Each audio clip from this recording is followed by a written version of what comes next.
I'm Teresa Carraggio, and this is Third Paradigm. My title today is Bobby's Betrayal. I mean, of course, Bobby Kennedy, but I do not mean measles and the measles, mumps, rubella vaccine. My local paper published an article called Measles and the Anti-Vax Virus. How is that for a reversal?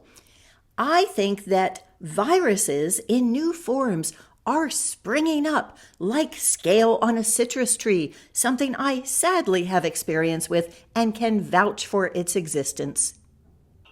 I will be quoting from an article from Health Impact News, which is by Brian Shohavi, and it's called End of the First Amendment, Only Zionist Jewish Voices Allowed on U.S. Campuses. I'm going to take this paragraph by paragraph because there is so much to unpack.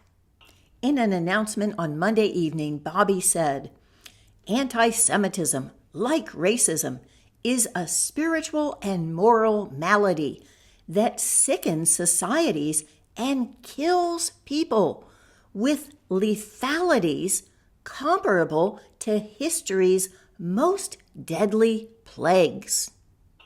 As my listeners know, I always start with definitions. What is anti-Semitism? First, we have to look at what is Semitism.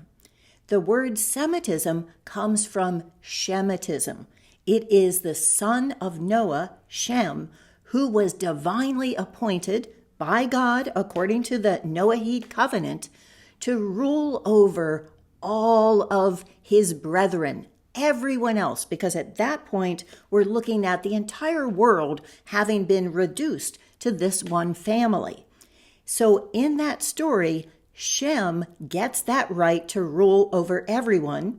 His brother Japheth is considered an independent person, except for that, but Ham is considered to be his slave, and all of the descendants of Ham include Egypt, Africa, parts of Asia. And then there's Canaan, who is destined to be the lowest of all the lowest slaves to his cousins. In that genealogy, the Ashkenazis are not Shemites. They are not descended from Shem. They're descended from Japheth through many generations. They're also not Judeans, which is where we get the word Jew, because Judeans are descended from Shem. So if we look at Shemitism as the belief that some have been chosen by God to rule over everyone else, I don't know how more you can get a definition of racism, right? All of slavery, all of Africa and Asian slavery, and the subjugation of peoples throughout the colonial era was justified because they were descendants of Ham.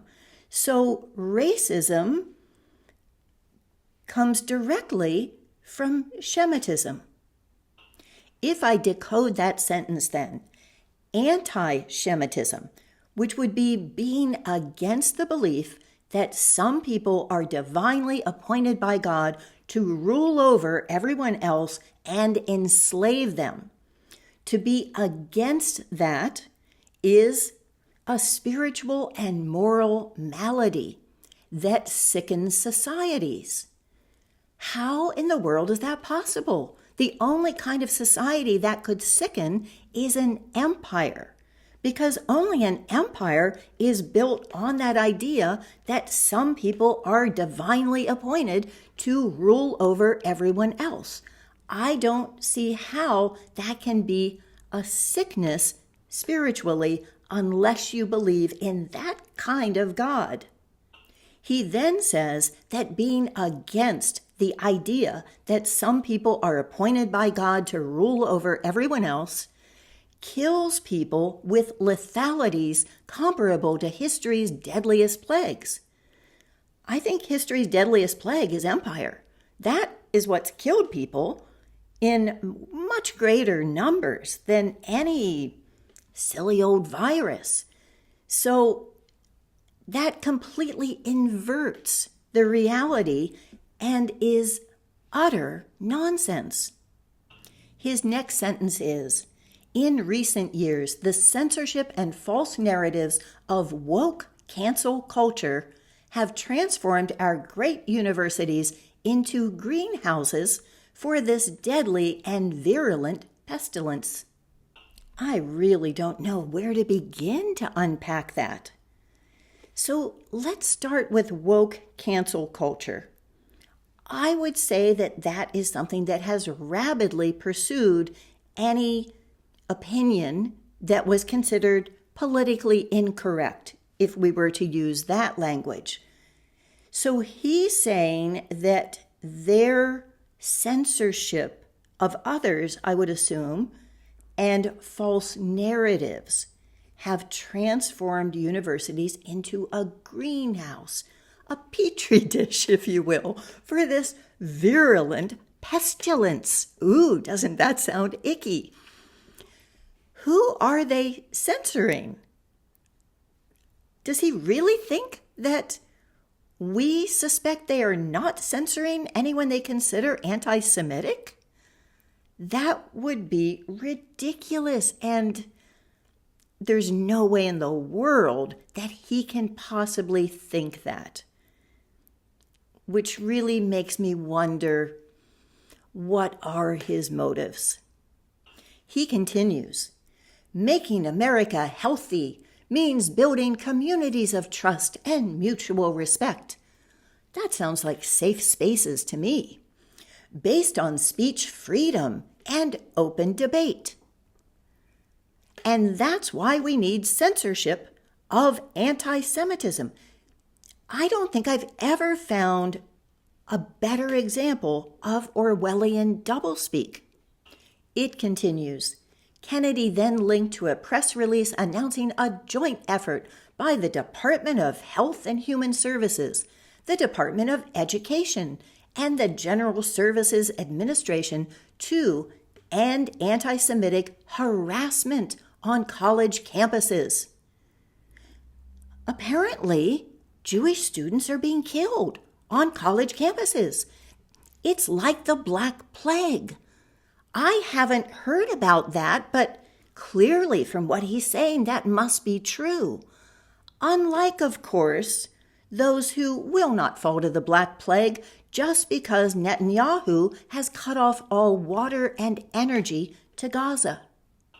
This will start by looking at Columbia University and examining all of their federal contracts and any money that they're getting so that that can be defunded if they are allowing free speech about Palestine. This actually doesn't bother me because I'm waiting for students to wake up and boycott the university system.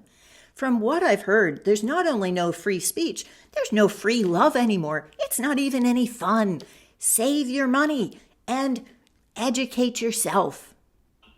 I think that from the very beginning, Bobby knew that he was going to throw his support to Trump, but thought that that was a compromise that he could live with because it would let him do good in this other arena. And now when I look at anti-Semitism being put into the category of health, it's clear that he is in on it. There's just no way that I can say he is this stupid to think that that is actually true.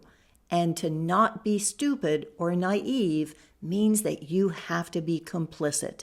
This was a deal with the devil, and it has gone wrong. And to follow up, this is an interview that was done of me by Sigmar's Academy, and this was on my Hitler journey to show what the real virulent pestilence was that was deadly for the German people.